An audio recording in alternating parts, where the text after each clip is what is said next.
I've never seen a set of irons quite like this set of game improvement irons from Haitch Golf. This is their Jubilee Game Improvement Iron Set. I've got a 4 through pitching wedge. And what makes these so different to me, and probably you see it here on screen, is these look a whole heck of a lot like a player's distance iron. Something in the vein of a P790 from TaylorMade that really started this whole category, but now we have so many direct-to-consumer options like Tacomo, Hogan, McGregor, and so many more that have done this style of club. But this one's different. I would say more forgiving, potentially, than all of those ones I mentioned, but still in a pretty sleek looking package. The other interesting caveat is these clubs come from a fellow YouTuber, David Maxfield Golf here on YouTube. He looks at a lot of golf technology and he knows a thing or two about golf clubs as well. He bought this company about a year ago and he's doing some amazing things. We got to take a look at their muscle back and cavity backs earlier in the year, and I'm pretty pumped to take a look at these game improvement clubs, the first out of Haitch here, the Jubilees. So we're going to be playing 6 holes of golf here with my over under going to be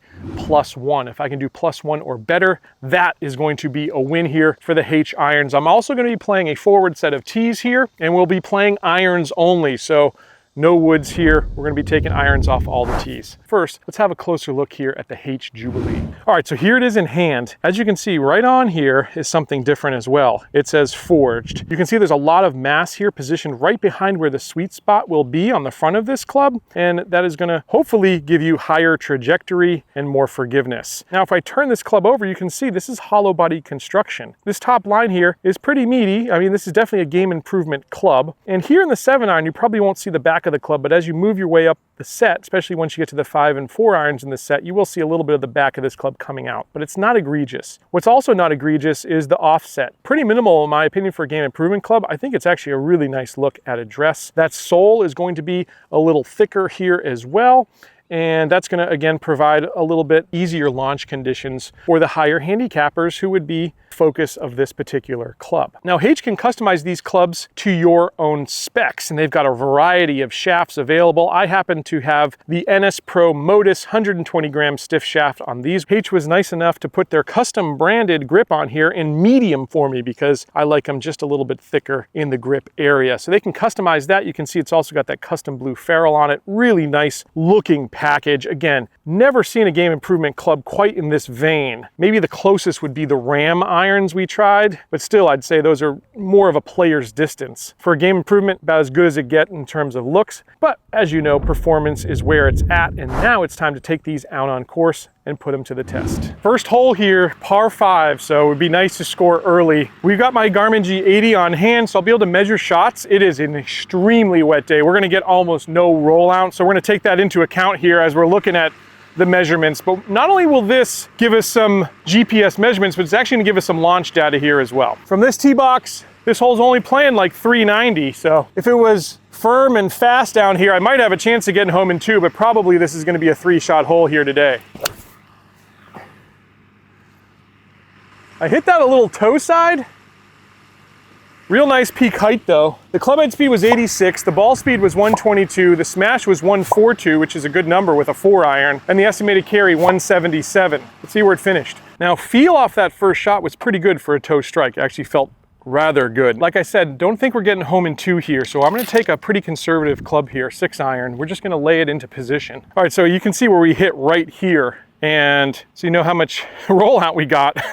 We didn't get much. We got about 2 feet of rollout, and 179 is the number. So not my best strike either, but we'll continue to show you how far I hit all these clubs here today. I've got 6-iron in hand. Again, just want to put this into good position on this particular hole. Left side of the fairway would be ideal. So I guess we'll get an idea of how accurate these clubs are and how I can control them early. I pushed it out there. We're actually going to be in the right rough, but again, contact-wise felt very good and seemed to get decent distance there, but again, we'll be measuring it here. So one thing I'll say about these clubs is they're very, very heavy in hand. Now that can be adjusted. David builds all these clubs to spec, and if I knew the weight of these, I probably would have asked him for a little lighter swing weight. That's probably part of the reason I pushed that one off to the right here. No big deal though, we're close to the green, we're still just chipping on, and we're still gonna have a good chance at maybe making a birdie here. If that's my worst miss right now, I'll be very happy. All right, here we are in the right rough. terms of how far I hit that 6-iron, it was 168. Again, we had absolutely no rollout here in the rough, but we've only got 58 yards to this pin. Now this tree is a little bit in the way, which is why I wanted to be on the left side of the fairway here. So I've got two options, go up and over or hit one low. For me right now, I think up and over is the play. I feel a little bit more confident with that shot with this particular lie that I have. I think I can slide the club underneath, but I guess we'll find out. I guess we'll find out. Yeah, perfect. Oh, that was good. So we're gonna have a pretty good crack at birdie here, first hole. All right, I've got probably 15 feet here for birdie, maybe even a little less, but. Did we do it? Oh, baby, that's a start. That's a start that we haven't seen on the show in a very long time. So I'm super pumped to go one under early. Now the next hole is actually a birdieable hole as well. And then we're gonna get into some really difficult holes. So I like a course like this that kind of warms you up slowly, kind of gets you into the rhythm. Some of these courses where you have a real tough start, you get behind the 8-ball and that's rough. So let's keep it going and see if the Haitch can keep coming through for us. All right, now let's see if we can hit this 4-iron in the middle of the club and get a better idea of distance. But forgiveness-wise, like we saw on that hole, even though I hit 2 shots that weren't wonderful, I wasn't in too bad of a spot, and that's kind of what you want out of a set like this anyways. All right, so shorter par 4 here. I still don't think I hit all of that one. It wasn't completely center of the club face, but again, it seemed to go a good distance there. I hit it a little thin. And again, direction also perfect with a nice little draw. So forgiveness, looking real good. We'll check the distance here though. All right, we're gonna have another wedge in our hand, and distance-wise, good news. We're definitely seeing a lot more here on this shot. I got it to 210 there. Now we did get a little bit of a kick forward on this particular shot. All in all, distance-wise, again, we'll continue to test, but that was promising for sure. All right, this pin is tucked in a very, very difficult spot. 96 yards is the number. That's gonna be a 54-degree wedge for me. I brought all the equipment because we're playing cart path only here today. If I go right at that pin, it's dangerous. There's a very shallow part of the green there. So I'm gonna hopefully be out just a little right of it. And if it hits the hill right, it'll kind of feed towards the pin anyway. See if we can get the weight of the shot right though. That's the most important part. It's on the perfect line. Distance looked decent, but I did not get the kick to the left like I was hoping. Either way, we've got a pretty reasonable chance here at another birdie putt. So the Haitch irons are putting us in position. Be nice to go 2 under. That'd be sweet. All right, and walking up here, it's even closer than I thought. I thought I was gonna have about that same distance before, 15, maybe 20 feet, but this is more like 12 right here. Boy, a fairly similar putt, I think. All right, I'd love to keep the putter hot early.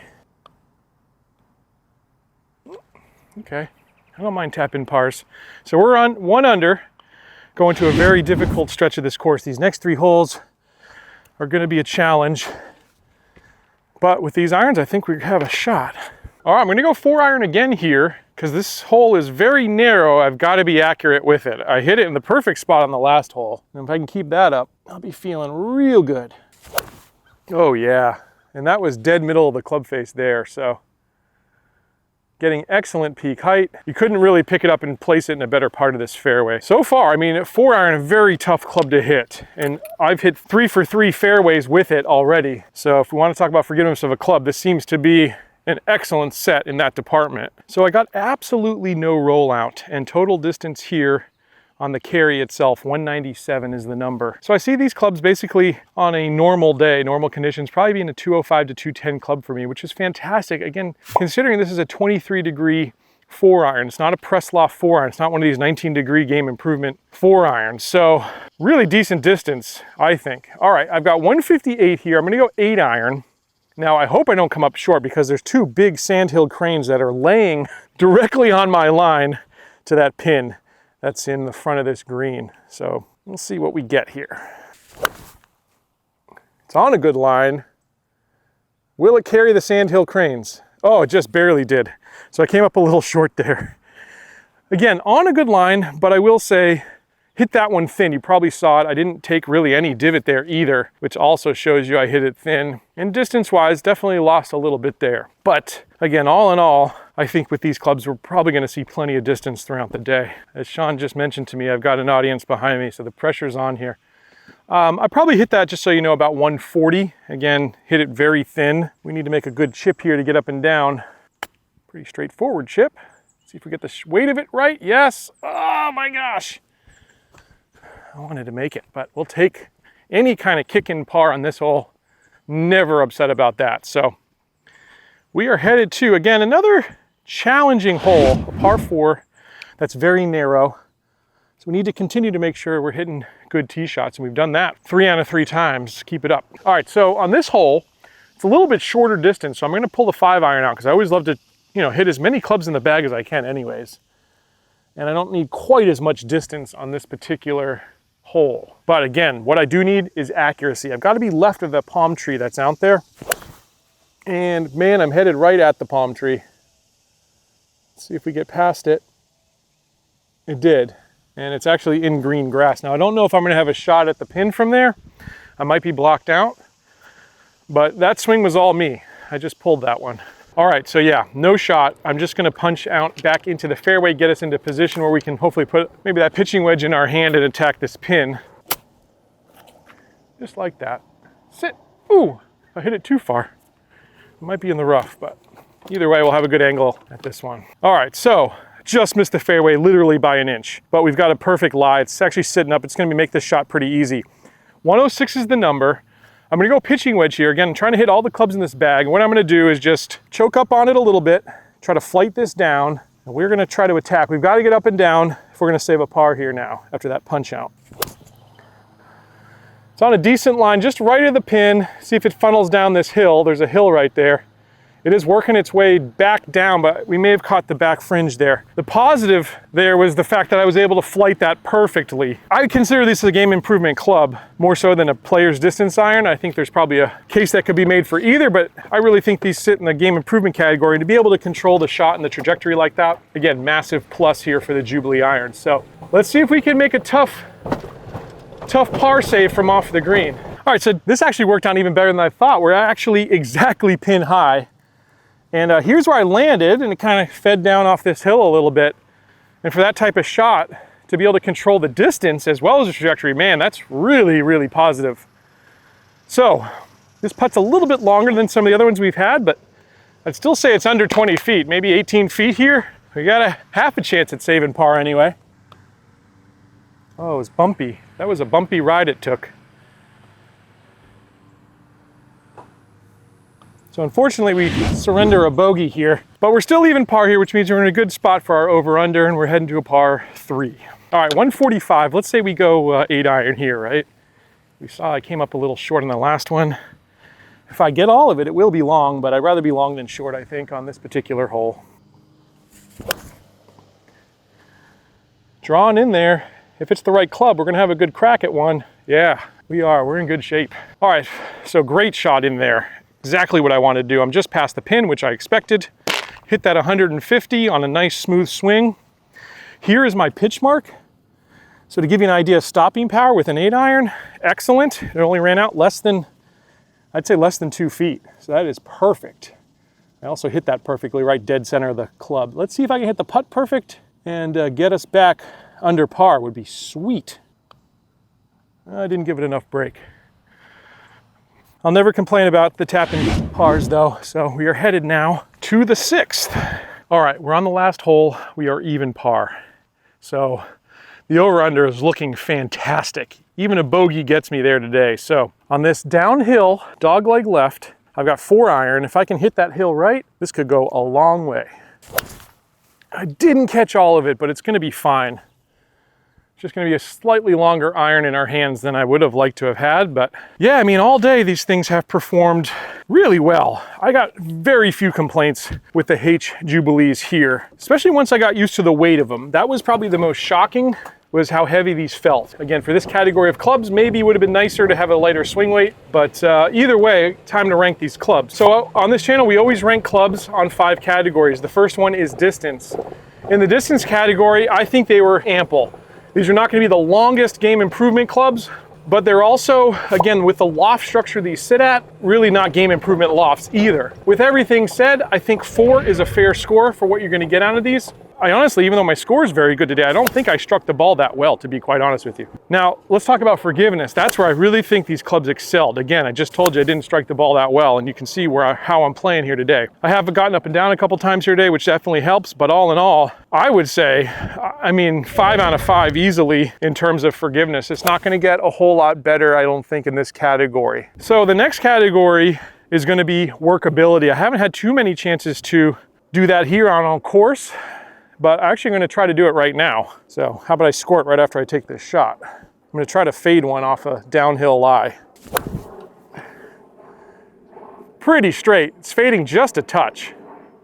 Is it gonna get up there? Yeah, it's on the green. So we're gonna have our last birdie putt of the day. So workability, we did also see that I was able to flight that pitching wedge and got the distance nailed in. So for as forgiving of a club as these are, there is some workability. We're gonna go ahead and call it a 3.5 out of 5. If we talk about aesthetics, looks, feel, and sound, in the game improvement category, again, where I really think these sit, this is up at the top. Nice, clean look. It's as close to a blade look as you'll ever get from a game improvement club. Now, it's certainly not a blade. It's got that thicker top line, a little bit of offset, but not egregious. I would say looks fantastic. Sound, excellent. Feel, very, very good. All in all, aesthetics-wise, I'm gonna give them a 4.5 out of 5. And then we get down to our last category here, which is value. Now, when you go to their website, you're gonna see these irons are $1,049. That could be bad news, but the good news is those are Australian dollars. Meaning, if you were to do the conversion, the US dollar, pretty strong right now. About $685 approximately would be what that converts to, which makes these really good value. I do think there's gonna be some shipping charges from Haitch Golf, especially coming all the way from Australia.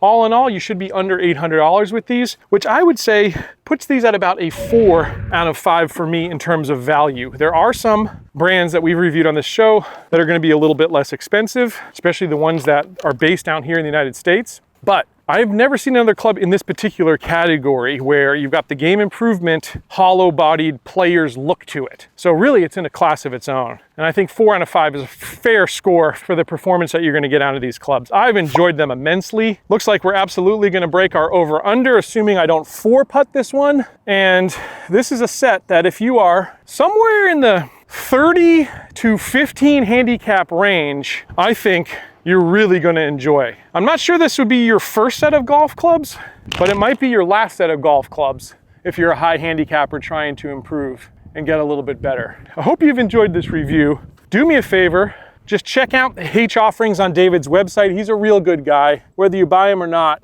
just head over there and have a look. Try to support a fellow YouTuber here. And hit that subscribe button for me if you want to support Let's Play Through. Let's see if we can finish strong. I didn't hit it enough. Huh. Bad putt. Bad putt. Didn't see it breaking like that either. Too much. Well, we end right on the number. Hope you enjoyed it as much as I did making it, and I'll catch you back here next time on another edition of Let's Play Through.